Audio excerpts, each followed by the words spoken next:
religioso. Tá? Na volta, paramos em Macabeira, uma parada não pinada, você faz. Na reta do retorno, para o município, escolhe o município, para e tem contato com o povo. Presidente, uma coisa que eu precisava confirmar com o senhor. O senhor vai ver no Mercosul? Não, até agora não vou. Até agora não vai ver. Pode mudar, mas até agora a decisão é para não ir. Tá, presidente, então tá, vamos começar então, presidente. Quando é que o senhor acha que essa ajuda, essa emergência vai chegar no fim e com alguém, presidente? Vamos lá. Primeiro, o mundo todo passou problemas gravíssimos, porque a polícia não fica em casa, a economia de depois foi praticamente no mundo todo. Se depender de mim, o Brasil trabalharia. Deixaria no lado, tomaria conta dos idosos e pessoal com comorbidade. Eu falei que o juiz não embora nunca. É verdade, infelizmente. Bem, as consequências disso, de uma guerra a 10 mil quilômetros de distância, houve falta de produtos do campo, né? Porque a Ucrânia deixou de exportar, exportou bem menos do previsto. Teve também aumento do combustível, quando se nega gás para países da Europa, vai procurar fonte alternativa de energia. E não temos muita fonte assim, o pessoal foi em cima do diesel. O diesel subiu de preço no mundo todo. No Brasil, de imediato, há 5 meses, eu zerei o posto de diesel. Assim como o ano passado, desde o início, eu zerei também o posto de gás de cozinha. E depois, trabalhei em conjunto com a Câmara e com o Senado, nós tivemos um teto do ICMS e zeramos os impostos federais dos demais combustíveis. E a redução, em média, chega próximo a R$ 2 por litro de gasolina, por exemplo. Tá? Infelizmente, parece que o Maranhão aqui é um estado que não entrou em vigor ainda, né? E é um dos estados mais pobres do Brasil. Lamento aí. Vamos tomar providência contra isso, que é uma lei federal que tem que ser cumprida. Os demais estados estão cumprindo. Bem, então isso há um alívio, com toda certeza. A gente espera até uma deflação no próximo mês. Cai de 11%, 12%, vai cair a inflação no Brasil. Espero que isso aconteça. Ajuda, obviamente, no preço de quase tudo. Por incrível que pareça, o que mais pressiona a inflação é a gasolina e não o diesel. Então, espero que isso venha a acontecer aqui no Maranhão, nos demais estados, e a deflação, né? A diminuição da inflação se faça presente para o bem de todo mundo. Estamos em guerra. O pessoal muitas vezes fala, trocou 4 presidentes da Petrobras. Troca 5, 10, não tem problema. O presidente tem que entender que tem Petrobras em tempo de paz e em tempo de guerra. Eu não quero interferir, nem vou interferir. Mas a legislação permite ao presidente diminuir sua margem de lucro. E é uma das empresas mais lucrativas do mundo. Queremos lucro, sim, mas as demais petrolíferas diminuíram o valor do seu produto. Os governadores entraram com uma cota de sacrifício, o governo federal está faltando a Petrobras agora diminuir. Ontem eu estava vendo que o preço do Brent tinha caído abaixo dos $100. Eu não sei se continua no momento da Petrobras, de acordo com a legislação dele, diminuir o preço dos derivados lá na refinaria. Mas com relação à ajuda desse programa de emergência, como é que o senhor acha que vai chegar lá na Entra dia 1º agora. A questão do Auxílio Brasil, o Bolsa Família alimenta R$ 190 até novembro do ano passado. Passou para 400 e agora passa para 600. A Caixa Econômica, o Ministério da Cidadania, todo mundo está ligado, vai ser pago a partir agora do início do mês que vem. Então isso chega imediatamente na ponta da linha para os mais necessitados. O Maranhão está, proporcionalmente, tem mais gente que recebe Auxílio Brasil. E passou a receber a partir de agora. Isso é bom. Para a pessoa que recebe, deixa claro, 2/3 são mulheres. Tá? E isso ajuda também a aumentar a economia do município e do estado. E dificilmente esse recurso vai para a cadeia de poupança. Geralmente é usado na necessidade básica dessas pessoas na ponta da linha. Presidente, o Maranhão é o estado mais pobre do Brasil. Né? A gente teve agora essa questão da redução do ICMS, né, como forma de ajudar a população de modo geral, principalmente aqui no caso dos maranhenses. E o Maranhão foi na contramão. Ao invés de reduzir de imediato o ICMS, né, embasado na lei que foi sancionada pelo governo federal, ele simplesmente, podia editar o decreto, ele jogou nessa responsabilidade para a Assembleia Legislativa do Estado do Maranhão para que os deputados estaduais decidissem. Qual a sua avaliação em relação a isso? Não é deputado decidir, ele ganhou tempo com isso, continuando a arrecadar mais da população imposto estadual, que é o ICMS. É uma medida que não interessa para a população. Por ser os estados mais pobres, deviam entender de imediato botar em vigor isso. Os demais estados são no decreto. O que é decreto? O próprio governador assina ali sem problema nenhum. Agora, quando manda para a Assembleia Legislativa, o prazo, tramita em comissões, entre um turno e outro tem mais tempo. Então o governador aqui tirou mais dinheiro da população mais pobre nesse momento. Mas você pode ver, você falou que é um dos estados mais pobres, né? É dos povos, do povo mais pobre, é um estado riquíssimo. Agora, por quem é administrado? O Partido Comunista. O comunismo não deu certo em lugar nenhum no mundo. Basta você ver o regime implementado na Venezuela, para onde sai da nossa Argentina, para onde é no Chile, país reduzido na economia, e para onde irá a Colômbia com esse presidente agora eleito lá, que é um guerrilheiro do M19. Presidente, eu queria que o senhor falasse sobre essa caminhada aqui no Estado, feito com o apoio do senador Roberto Rocha, e também de projetos que tem, né, exatamente por emendas destinadas à Maranhão. Eu queria falar um pouco dessa sua visita nesse momento. Olha, a caminhada por aqui, a recepção foi excepcional para mim, graças a Deus, em qualquer outro local do Brasil. Não existe reduto desse daquele candidato, desse daquele partido. Eu entendo que há um reconhecimento para a população, não somente na questão da economia, porque eles entendem que o mundo todo sofreu com isso, e o Brasil é o primeiro ou segundo país que está saindo em ver dessa crise. Tem outra pauta muito importante, que algumas pessoas não dão valor, mas a população está antenada, chama-se pauta conservadora. O povo quer liberdade acima de tudo, entende que tem algumas pessoas no Brasil, algumas autoridades, que querem roubar essa liberdade dele. Essa população viu durante a pandemia os cristãos, né, evangélicos, católicos, as suas igrejas sendo fechadas. Eles não querem isso. Nunca, jamais, em tempo algum, se fechou uma igreja. Nem em guerra se fechou a igreja. Em alguns estados isso foi visto. E, obviamente, essa população cristã que está do nosso lado são contra a ideologia de gênero. Ninguém quer que seu filho seja levado a se interessar por sexo a partir de 6 anos de idade. Essa população é contra a liberação das drogas. Países que fizeram isso, houve uma degradação enorme na questão familiar e na economia do seu respectivo Estado. E também são contra o aborto. Isso vem acontecendo no Brasil todo, né?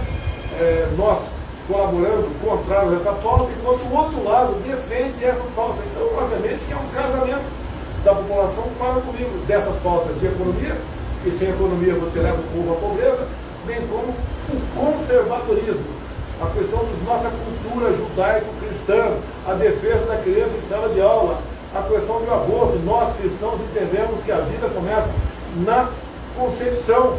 Igual vimos há poucas semanas, aquele absurdo de fazer o aborto. Era uma menina assim, mas com 7 meses de vida, aquela criança, um absurdo. Então, essa população está antenada conosco. Presidente, ministros prazeres continuando. Aqui no Maranhão está tendo um problema grande com os ferry-boats, né? Inclusive, o governo do Maranhão, ele alterou a milhagem para fugir da fiscalização federal. O que o senhor tem a dizer sobre essa pauta? Se tiver a esfera federal, vou entrar em contato com o Marcelo Sampaio, que é o substituto do Tarcísio, a gente interfere. Se não for uma questão de legislação estadual, cabe a vocês no momento esse, até agora trocar inclusive a população, esse comunismo aqui do estado do Maranhão. Inclusive a população do Pinheiro, a Baixada Maranhense, ela está sem essa ida e vinda dos ferros. Olha, é uma questão local que eu tenho conhecimento do que acontece em todos os locais do Brasil. Vou me consultar com o senador Roberto Rocha, vou conversar com a parte da bancada do Maranhão Capineiro aqui. Se couber a nós, tomando uma posição ainda hoje. Caso contrário, cabe aqui às autoridades estaduais. Presidente, sobre a eleição de 2022 aí, aqui no Maranhão, fala-se muito na articulação do governador Carlos Brandão, o apoio do ex-presidente Lula. Bolsonaro já tem pré-candidato aqui no Maranhão ao governo do Estado? Eu tenho no Senado, ao governo Rocha, está fechado. Eu costumo dizer, eu estou vendo por lá de cá uma certa divisão. Eu sempre digo, quando os bons se dividem, os maus vencem. E nós sabemos que o inimigo nosso aqui é o comunismo, é o PT. Então o pessoal do lado de cá tem que se unir. Caso contrário, vai continuar essa política aqui, que cada vez mais faz afundar um Estado rico como o Maranhão. Presidente, se fala muito hoje da necessidade que tem das principais lideranças desse país apresentarem gestos que demonstrem um pouco atitudes para diminuir o radicalismo no Brasil. O que o senhor pensa a respeito disso, presidente? Da minha parte, existe radicalismo? Por exemplo, esse episódio em Foz do Iguaçu, ninguém não justifica aquele tiroteio, onde faleceu aí, né, um cidadão que é simpático ao presidente Lula. Por coincidência, eu tenho foto desse cidadão. Alguns órgãos de imprensa mostrou essa foto, me procurou em 2017, não conheci e eu atendi naquilo que ele queria. Agora, quando eu tento botar no meu colo essa violência, em 2016 tivemos 61 mil mortes no Brasil violentas, arma de fogo. O ano passado, meu governo passou para 41 mil, ou seja, menos 20 mil mortes. É sinal que a nossa polícia está no caminho certo. Queria imputar para mim essa história de discurso de ódio, não cola. Quem falou que tem que sequestrar, quem falou e se orgulhou de ter soltado os sequestradores há poucos dias foi o Lula, que se acabou de ter soltado os sequestradores de Emílio Diniz. Quem defende ladrão de celular é o presidente Lula, como se fosse um direito dele roubar e matar para tomar uma cervejinha. Então há uma diferença enorme, né? Você pode ver, acabei de ver uma pesquisa aqui, não confio muito em pesquisa, mas essa deve estar certa, que a população carcerária, né, que alguns presos votam, 90% votaram no Lula, 10% em mim. Então quem é que defende bandido no Brasil? Quem é que defende a violência no Brasil? O Lula. Quem é que defende o regime da Venezuela? Não sou eu. Quem defende o regime de Cuba? Não sou eu. Tá? Quem está antenado em toda a América do Sul, junto com o Folha de São Paulo, para mudar aqui, ideologicamente, o futuro desse país? Não sou eu, é o outro lado. Quem é que defende o regime da Coreia do Norte? É o Partido Comunista do Brasil. Lá tem democracia, lá tem liberdade, lá tem pena de morte por opinião. Vocês sabiam que agora, o último movimento de poucos meses em Cuba, centenas de pessoas foram condenadas a 9 anos de cadeia porque participaram do movimento de rua? Alguma palavra do Lula? Nenhuma. Então quem prega a violência não sou eu. Querer jogar no meu colo como se eu fosse uma pessoa que propaga o ódio e a violência, não cola, porque eu mostro com números e com fatos.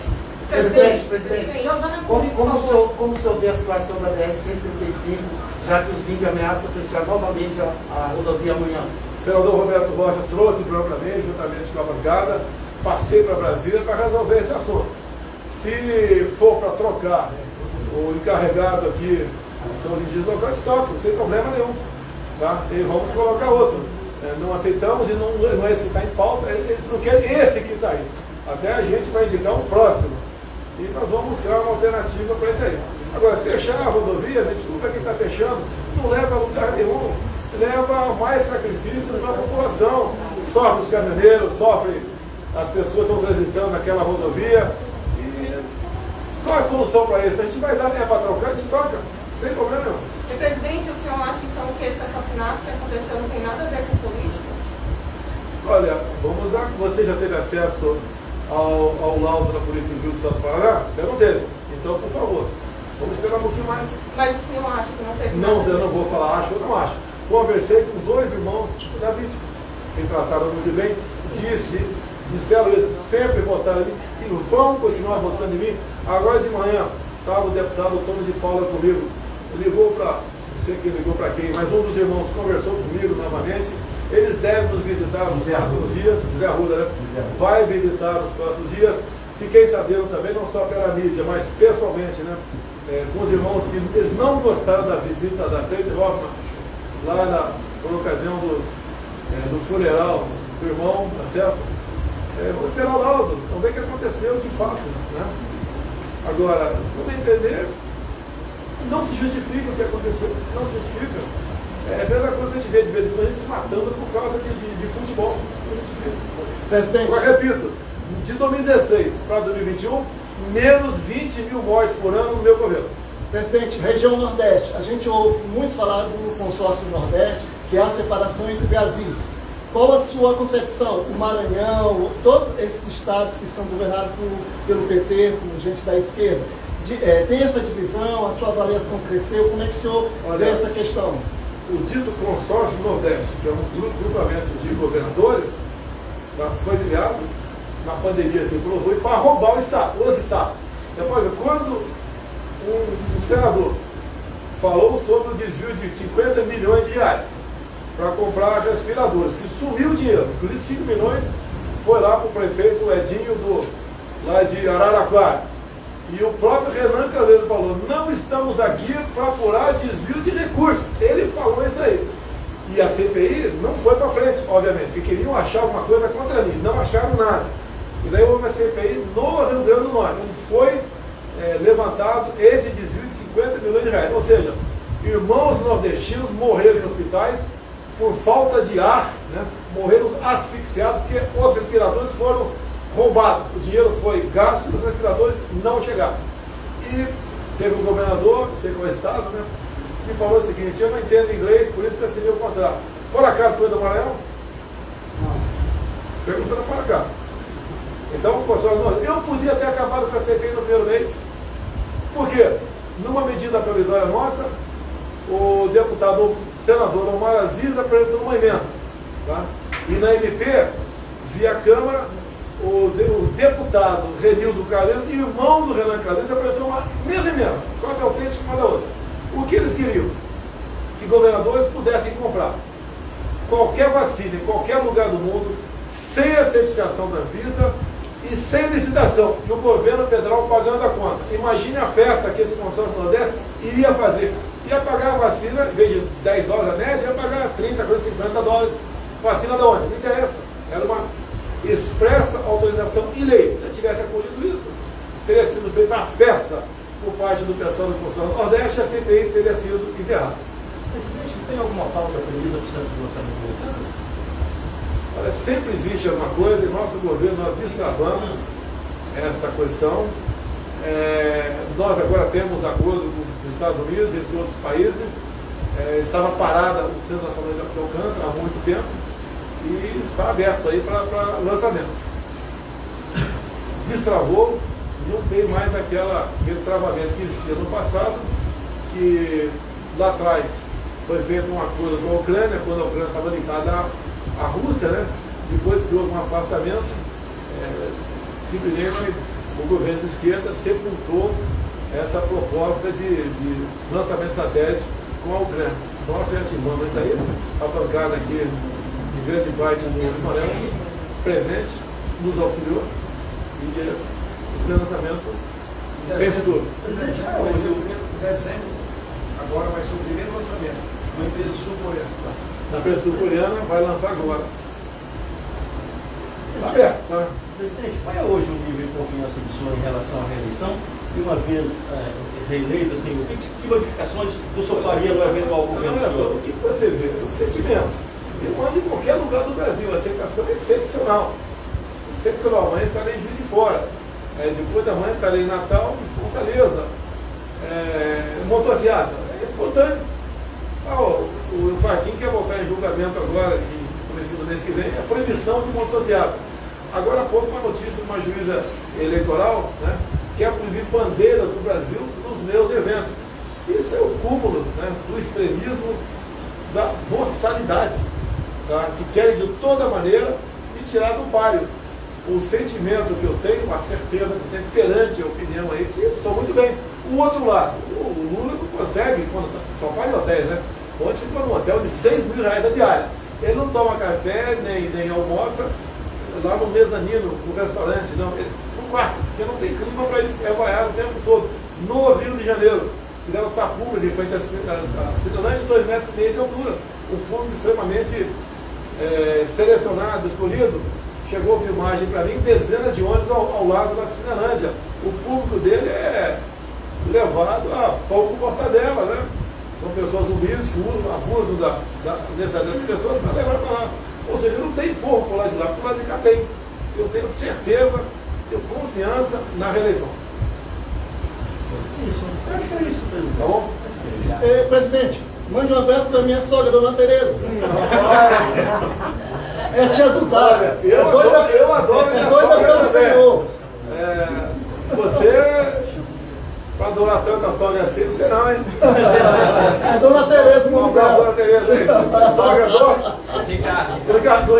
É o Ricardão? Ou é o Ricardo? Ricardo bolsonarista. Eu chamo de parada inopinável.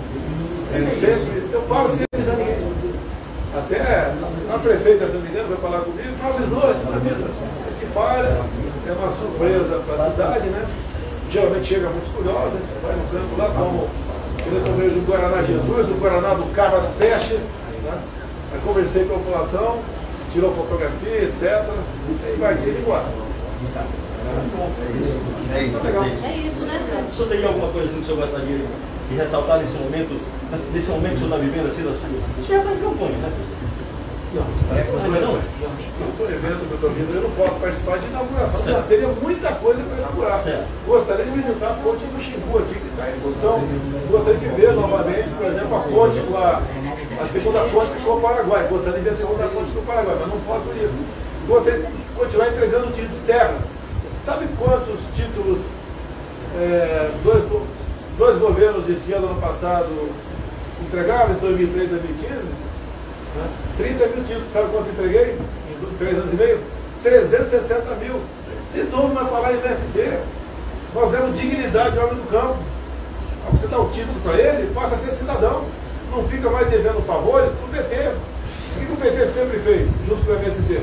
Pegaram esse pessoal que estava numa terra que era posse dele, se queriam entrar no meu ônibus para invadir uma propriedade, toma a terra. Por exemplo, lá atrás, né? Governo da FHC. Era uma invasão por dia do meu governo, 4 por ano, dando dignidade, não foi na bancada não foi na compreender, nada disso, dando dignidade. Eu pego gente, quando entregava título de terra, que esperava 40 anos, passou a ser cidadão, pode ir no banco, pode fazer empréstimo, entra na agricultura familiar, e o que ele construiu lá fica para si, seus filhos e netos. Quer coisa melhor do que isso? É a mesma coisa que aquela pessoa sai do aluguel e tem uma casa própria. Esse é o tratamento que nós temos para fazer com que o MST realmente, cada vez mais, deixasse de existir. Agora tem muita terra ainda para ser titulada, sim, e vamos fazer isso aí. Presidente, o ex-governador Fabio, em uma entrevista, ele falou que o senhor é a perfeita personificação de Satanás. O senhor tem alguma errada a dizer ao ex-governador Fabio? Por coincidência, está aqui um livrinho. Eu acho que eu nunca vi isso aí. Agora, Satanás, por quê? Aí é política de ódio, de xingamento. Para que xingar? Mas eu acho que o governador Fabio tem alguma paixão, viu, pelo senhor, porque ele só vive falando do senhor. O que acontece? A gente vê a população do nosso lado. Você dá um auxílio Brasil, que passa ali o Bolsa Brasil de 190 para 600, a população gosta, precisa disso aí. É para compensar a inflação que teve nessa época, patrocinado por um comércio que ele fechou. Eu fechei alguma coisa no Brasil, não tinha poder para fechar o Brasil todo, não fechei absolutamente nada. Você pode ver. Por que não responde para a população agora? Por que não diminuiu ainda? Eu sei que ele está licenciado, mas porque deu vice, né? Não diminuiu ainda o preço dos combustíveis aqui no estado do Maranhão, que é um dos estados mais pobres do Brasil, de povo pobre, né? Mas é um estado riquíssimo. É dessa maneira, não vai ser xingando, falando uma besteira dessa aí, que ele vai conseguir simpatia, votos e poder. Presidente, eu acho que, só um minutinho, por favor, eu acho que é importante destacar, a melhor maneira de responder isso é, por exemplo, o INCRA do Maranhão é o maior do Brasil. E o milhão de acertados, nós temos mais de 130 mil. E, diante de Vossa Excelência, do presidente do Maranhão, eu posso dizer que o Maranhão agora, para esse ano, tem 30 milhões de reais já resolvido para fazer 45 mil títulos de terra já registrados em cartórios. Pode ter certeza que o ano que vem, se continuar, se essa for a vontade de Deus, isso vai ser potencializado. Você acalma o indivíduo, mais do que acalmar o campo. O mundo, as previsões que o mundo vai passar fome a partir dos próximos meses. Graças a Deus que isso não se concretize, né? Mas a nossa força vem do agronegócio. Nós alimentamos mais de 1 bilhão de pessoas pelo mundo. Quem realmente leva a comida para a nossa mesa, que aqui vem do campo, obviamente, é da agricultura familiar. É desse pessoal que tinha um lote de 10, 15, 20 ou 30 hectares, que era posse, e ele pouco produzia lá, por falta de recursos, falta de garantias. Com a titulação, passou a ter essa garantia e passou a produzir. Ou seja, quem voa no Brasil vê que está tudo sendo cultivado. Nós respeitamos aqui as reservas, né, de cada propriedade, região da Amazônia reserva 80%, lá ao sul 20%. Você não vê isso na Europa, você não vê nos Estados Unidos, lá não existe mata ciliar. O Brasil é um país país do futuro, é um país do presente. Eu fui negociar fertilizante com Putin, metade do mundo contra a minha ida para lá, quase toda a mídia, quase toda, contra a minha ida, conversei com o Putin, vieram os fertilizantes. Estamos ultimando agora a negociação para comprar diesel mais barato. Vai vir, se Deus quiser, nos próximos meses, a redução do diesel. Por quê? A PPI, quem fez não foi eu, a paridade com o presidente internacional, a dolarização, foi no governo Temer. Quem vendeu os papéis da Petrobras não foi eu, foi o governo Lula. Hoje, os minoritários faturam em média 6 bilhões por mês. Grande parte, fundo de pensões dos Estados Unidos. Também o preço do combustível está caro, fomos obrigados a comprar. E o Lula começou a fazer 3 refinarias, não comprou nenhuma. Você sabe quanto foi o endividamento total da Petrobras com roubadeiras e com desvios e com interferência? 900 bilhões de reais. Isso daria para fazer 60 vezes a transposição do Rio São Francisco. Esse é o retrato do Brasil de há pouco tempo que nós mudamos. Qual corrupção no nosso governo? Denúncia, sempre vai ter. E se tiver alguém responsável, vai colaborar na investigação. Até o momento, nada. O que fizeram um ano de CPI da Covid? Não acharam nada. Porque não tem. Me acusaram de ter comprado a Covaxin. Não compramos uma ampola, não gastamos um centavo. Por que uma acusação falsa dessa? Tentando desgastar o governo. Esse governo está dando certo. Viram o lucro das estatais no ano passado? Viram o lucro de governos anteriores? O governo anterior teve época de ter déficit. Agora estamos em superávit. Itaipu Binacional se conhecia como uma empresa que produzia energia. Agora que faz obras. Concluímos já a extensão de 600 metros do aeroporto de Foz do Iguaçu, já pousa aviões de fora do Brasil para visitar as cachoeiras e quando as cataratas e quando pousa lá, fica hotéis do Brasil, não mais hotéis da Argentina. Nós atendemos a 40 municípios da região do lago, lá de Itaipu. Estamos ultimando com o Jorge Seife, ex-secretário da Pesca, lá de Santa Catarina, um acordo com o Paraguai e vamos praticar a piscicultura no lago Itaipu. Vamos aumentar em 40% o volume de pescado no Brasil. Daqui a 2, 3 meses será concluída a segunda ponte com o Paraguai. Vão 500 metros, uma obra fantástica, que não tinha isso, já que foi dado de serviço para a terceira ponte de Porto Mutinho com o Paraguai. A Bioceânica está a caminho. Nós já está saindo do papel empresas eólicas offshore, né, no mar, para produzir energia no Nordeste, equivalente a 50 Itaipus. Teremos a reindustrialização do Nordeste. Com essa energia, o Brasil vai começar a exportar hidrogênio verde. Bastante avançado isso. Isso é confiança que o pessoal tem no Brasil, na nossa política externa. Mesmo durante a pandemia, assim como outras categorias, o nosso governo não parou. Eu não parei um momento. Sempre estive, inclusive, no meio do povo, criticado por estar sem máscara. O problema é meu, tá certo? E contra o vírus, fiz tratamento precoce, tudo bem, assim como milhares ou milhões de pessoas fizeram a mesma coisa. Eu não podia abandonar o povo, ficar no Alvorada, lá deu tudo na Alvorada, e deixar que o povo que se vire aqui fora. Criamos o auxílio emergencial no tempo recorde, 20 dias. Começou a botar dinheiro na conta do povo. Foram 68 milhões de pessoas. A maioria nunca tinha tido uma conta em banco, passou a ganhar 600 reais, que evitou que essa pessoa morresse de fome. Isso ajudou a movimentar a economia de estados e municípios. Gastavam por mês, quando era 600 reais, 50 bilhões por mês, ajudando os mais necessitados. O gasto em 2020 com o auxílio emergencial foi equivalente a 50 bilhões por mês. Como o governo não pensa no social, não pensa no mais humildes, e agora voltando o auxílio para 600 reais com responsabilidade. Na mesma PEC tem um auxílio para taxistas, R$1.000 até o final do ano, mais R$1.000 para os caminhoneiros até o final do ano, e dobramos o valor do Vale Gás. No momento de emergência, época de guerra, agradeço a Câmara e o Senado por terem aprovado isso. Mas deixa bem claro, quando aprovamos lá atrás a redução do ICMS, toda a bancada do PT votou contra a redução do ICMS. Ele tem um discurso, como o combustível está caro, que a gente busca alternativa, eles são contra, que vivem da pobreza do povo, para dizer, olha, eu vou resolver o seu problema. Não vai ser esse governo.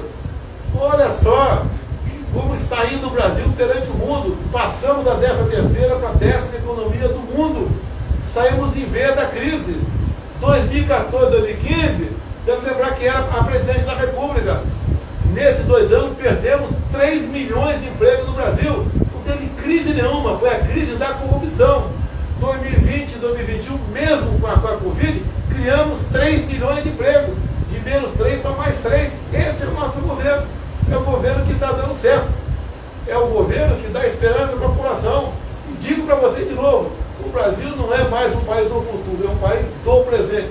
Agradeço o parlamentar, tem vários aqui, entre o senador Roberto Rocha, a colaboração que a maioria da Câmara e do Senado deu para nós, que 90% do governo que eu preciso passa pelo parlamento. Eu digo sempre, pessoal, não gosta que eu digo, né? Os 3 poderes são harmônicos e independentes, mas nós e o legislativo somos irmãos siameses. Nós dependemos um do outro, estamos perfeitamente afinados. Temos um ministério que vocês nunca viram na vida. Olha a qualidade dos ministros, vocês nunca viram na vida. Geralmente era barganha, negociação. Tinham pessoas incompetentes em ministérios, por isso que metade dos ministros do governo anterior foram para a cadeia. O nosso completamente diferente. Hoje se sabe o que é o Supremo, o que é o Senado, o que é a Câmara, o que é o TCU, o que é o STJ, o que é o Executivo. No passado ninguém sabia de nada. E temos um parlamento, juntamente com o Executivo, somos irmãos, e trabalhamos para o bem-estar do Brasil na questão econômica e nas pautas de conservadorismo também. Pode ter certeza que depender dessa bancada nossa, né, evangélica, cristã, não faça um aborto. A ideologia de gênero vai sepultar. O pai ou a mãe quer que seu filho vá para a escola aprender alguma coisa e não ser doutrinado. Assim como não queremos a legalização das drogas. Eu vi agora há pouco a Anitta em vídeo pedindo a legalização das drogas para o Lula e falou, olha, estou dando agora apoião para você, vamos liberar a droga.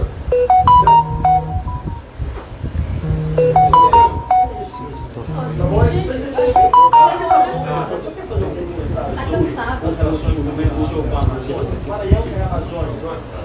Olha só, a Amazônia tem uma área equivalente na Europa Ocidental. É uma coisa fantástica. Só a reserva Yanomami é 2 vezes o tamanho do estado do Rio de Janeiro.